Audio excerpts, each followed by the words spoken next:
although business and film are very different, they're very connected as well.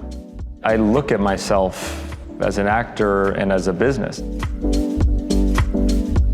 Schwarzenegger, thanks for being here. Thank you for having me. You've had quite the year as both an actor and an entrepreneur, with filming and coming off of White Lotus while scaling your protein bar company Mosh, which you co-founded. I'm wondering how you divide your time. That's a great question. I think that, last year when we were filming, we were in Thailand, so the time zone and the time difference was nearly impossible to focus solely on Mosh, or even mostly on Mosh. I mean, I was really just kind of like embedded and focused on White Lotus, and there were times when I had to wake up in the middle of the night for meetings for Mosh because of the time zone. But now, probably in the next weeks, as the White Lotus press starts to slow down and things start to get a little more chill, I'll focus more on Mosh. But the past year and a half has really been consumed by White Lotus. You mentioned you brought an entire suitcase worth of Mosh products to Thailand. Yes. Is that true? It's true. What happened was I brought it because I knew whenever, as I told you, I showed you, I brought Mosh bars here because anytime I'm going to film and stuff, I never know what kind of snacks they have. So I bring Mosh bars with me. But for Thailand, I was the first 4 months of filming, I didn't go back and forth. I didn't come back to the US at all. So I brought a whole suitcase full of Mosh bars. And then my co-stars started to take them, and same with some of the ADs, because they started to look for healthy snacks and they really loved the Mosh bars. So those went out quickly. And then I had my mom shipped a whole box of them to Thailand, and they got taken at customs. They also wanted to try them, probably. I guess so. So you've been in quite a few Hollywood projects at this point in your career, and while some of your family members are Hollywood stars in their own right, I'm wondering if there was a co-star who taught you something on set that you still bring with you in every role since. I feel like every project that I've been on, I've gotten to learn something from. And that's really what I've looked for in projects. I mean, of course, I look for an amazing role and character that I can kind of sink my teeth into, but also it's getting to work with really great creators, producers, directors, and then actors and actresses. The White Lotus is like the holy grail from all sides because you get to work with the writer and creator and director, Mike White, who's also an actor, but then you get to work with just the best ensemble that I think any project can really put together. You're working with some of the best of the best. And everybody teaches you something. I mean, you learn from just watching them act to if you ask for advice. I've told the story about Walton Goggins giving me advice when I asked him if he gets nervous, and he told me that he gets nervous, but that he never, ever questions his PG version. He never questions his talent and his ability to deliver the role, and that he was chosen for the right reason, and that he's done all the work ahead of time, and that he's the right person to go out and perform. And it just kind of spoke to me of the level of confidence and competence that he had, and that he's amassed throughout his career, and that it's okay to get nervous, but to really go out there and be confident with the amount of work and prep that you've put in to go and deliver. Yeah. That was just from this specific set. But I mean, Colin Firth was on The Staircase. I learned a tremendous amount. Dane DeHaan, who I spent a lot of time with. Amy Poehler was really great with me. And I've worked with some really great actors and actresses. So while you were on the set of White Lotus, Mosh announced a pretty significant design and formula rebrand. Yeah. I'm wondering if you could talk a little bit about what the thought was behind it, in addition to what it was like to experience that while you were across the globe. Yeah, we called last year the Triple R, which was the rebrand, retail, and reformulation. And that was something that we focused on that had to be finished the day that I left to Thailand. So that was even though it launched, mid-end of May last year, we had pretty much finalized it by Christmas or January because of the amount of time that it takes to actually do the design work. We had worked the whole year before that on the designs and the colors and the branding of the logo and the reformulations with the R&D specialists and all the different factors there. And then we had to actually put in the purchase orders in December for the summer, just because of the cycle, like I told you before, the cash cycle, and because of the inventory scheduling, you had to purchase 16 weeks in advance. So all of that had to get done before I left, and we kind of pre-planned that so that there weren't major hiccups while I was gone, which there still was. Yeah. Yeah. Up all night, famously. Yeah. So turning more towards your business interests, you've been an investor and an entrepreneur for several years now. In which aspect of business do you thrive, and how do you solve for your weaknesses? Ooh, well, I think that there's two separate things. One side of it was how I started, which was investing and being an active investor, and then now it's kind of gone more to the founder side. The investing side was I really had no idea what I was doing when I started. I just had a thesis that, as a consumer, I was looking for these healthier food options out there, and 10 plus years ago, 15 years ago, there weren't that many options in the stores. It was kind of just on the cusp of new companies coming out and delivering the better for you versions. And so I just said, I want to go out there and find other entrepreneurs that were tackling this healthier food and bev space, delivering the consumer the healthier version of what was already a large addressable marketplace: cereals, sodas, sports drinks, sports bars, etc. And that's how I started. So my first investment was in Blaze Pizza, which was positioned as the healthier Chipotle Subway for pizza. And then that company grew tremendously. It was the fastest growing fast casual restaurant in the world, and grew from 0 to 350 stores in 5 years. And I bought my own franchises, and was the worst investment ever, but it was the best investment because I got to see firsthand consumers looking for and asking for the healthier alternatives. They wanted, instead of Dasani water, they wanted smart water. Instead of kettle chips, they wanted these baked chips. Instead of normal crust, they wanted keto crust. Instead of regular meatballs, they wanted plant-based all of a sudden. And all these different changes and differences that the consumer wanted. So I sold out of Blaze and took that money and went and just invested in a bunch of different brands that were the healthier version. The Liquid IV was the low sugar Gatorade, the Ollie Pop and Poppy were the low sugar sodas, and Super Coffee was the low sugar Starbucks Frappuccino. And so I learned a lot along that route, which then allowed me to get into the driver's seat of being a founder, which is a completely different space as a business person than it was as investing and being more on the passive side. Yeah. Speaking of big trends and learning from them, protein is a huge trend right now. Huge. I just saw an article, it was this week, of the New York Times, and the cover photo, they said, did you read this article? Not this one. Okay, Go ahead. that it said, unless it was the Wall Street Journal, that said, Americans are obsessed with protein, and nutritionists are freaking out. And the cover photo was me with the blender as Saxon. Really? Yeah. Oh my gosh. It was really funny. How does that feel?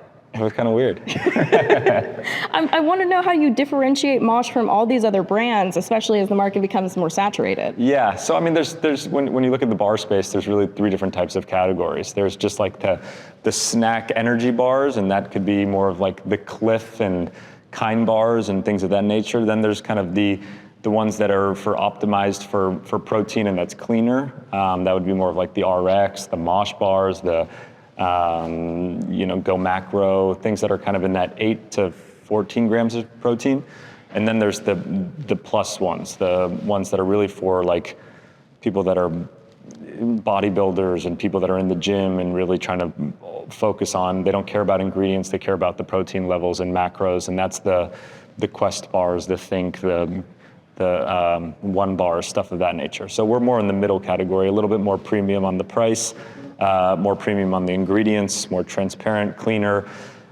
We deliver double digit on protein, but we also deliver high levels of fiber and different other macronutrients that other bars don't. So I say all that because you can be, there are tons of bars that work.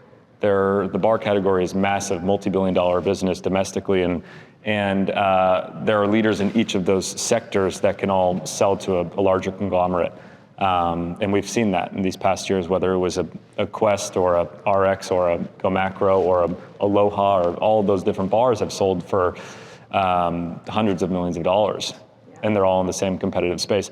We're a little bit different because we focus on brain and body. That's our kind of the niche side is we go after people that are interested in getting something more out of the bar than just taste or protein.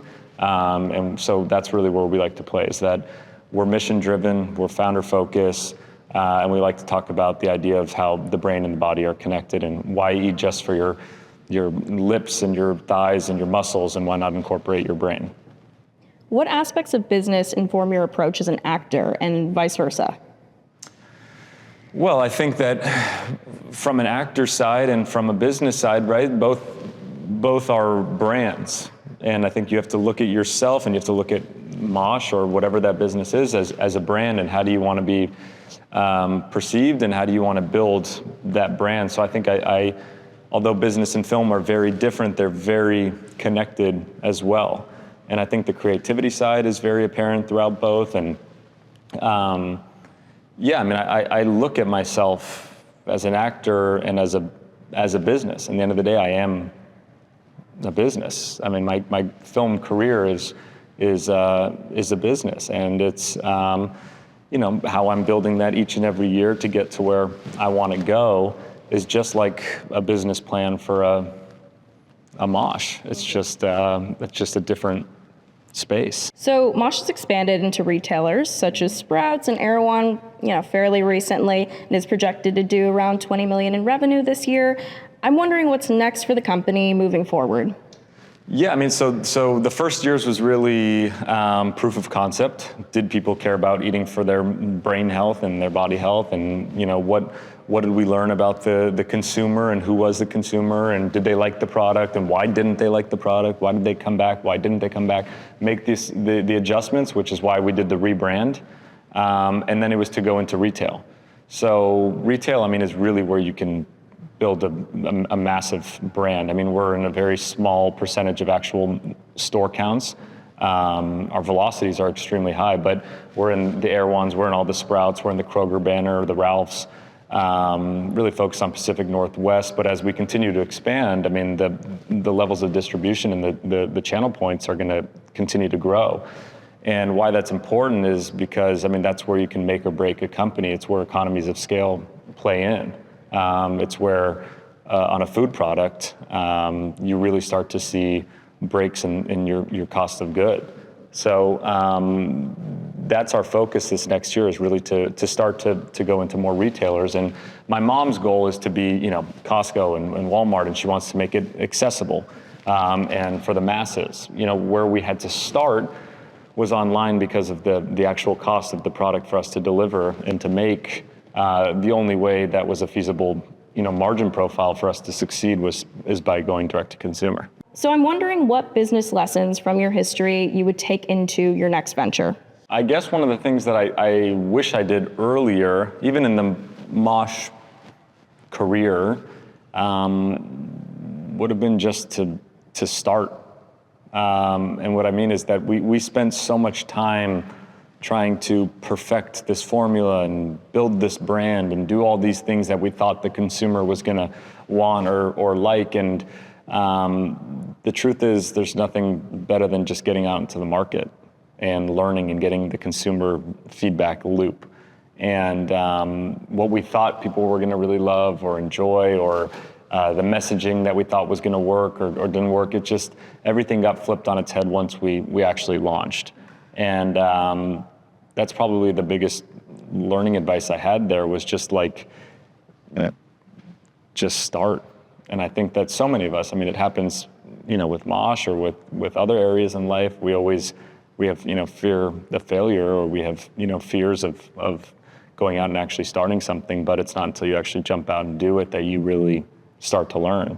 And so for me with that business, I mean, we've learned so much on day one, month one, year one, the past 4 years. It's just been constantly evolving and making tweaks and reformulating and rebranding and repositioning and remessaging and all these different things that you just continuously learn. So pivoting back a little bit to your acting career, there's an American Psycho remake in the works. and you've expressed interest. Fans are calling for you to potentially play Patrick Bateman. I dressed like him. Yeah, see, man, we're manifesting Yeah, here. exactly. Could that possibly be your next Hollywood project? Oh, I have no idea. I mean, I don't know where they are in that process. But it's, I mean, I think that what Luke has done with his career and whatever he's going to touch, I would be interested in working with him. And then what he's going to do with that movie and that IP, I can only imagine he's going to bring his own flair and unique take on it. But I have no idea what's to come. If you were told to send in an audition tape for Patrick Bateman right now, what would you send in?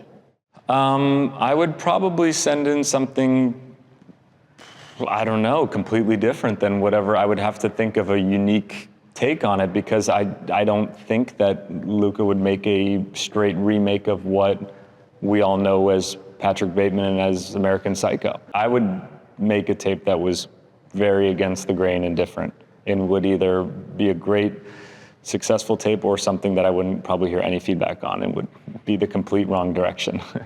Well, outside of that, what's next for you in Hollywood? What are you working on and what's coming up? We have a lot of things that we're working on. There's a lot of things that are in the pipeline to get made later this year. I mean, the past 12 weeks have really been White Lotus. Like, it's been an experience that I've never, I just, once in a lifetime. I mean, I've been involved with other movies and shows, and I've seen from my dad or my brother-in-law when they're on big movies, like the press tour that they do compared to what this Lotus one has been, it's just been like, it's astronomical. I mean, it's big through the US, but then when you go to Australia and you go to Asia and you go to Europe and you're going, you know, all over, it's wild to just see how it touches so many different places throughout the world and how big of a show it is. So that's really what I've been focused on the past, 10, 12 weeks, is really getting myself out there, being established, part of White Lotus, and just promoting the show and hoping that people are enjoying it, and which it sounds like they have, and that the show has gone over great, and hopefully people have all seen it. Yeah, I mean, talk about going everywhere. How many countries did you say you had been to in the last month or so? I think it's been, like probably 15 times out of the country. Well, we're all hoping for you to get a little bit of sleep and hoping to see you again on our screens very soon. Oh, well, thank you.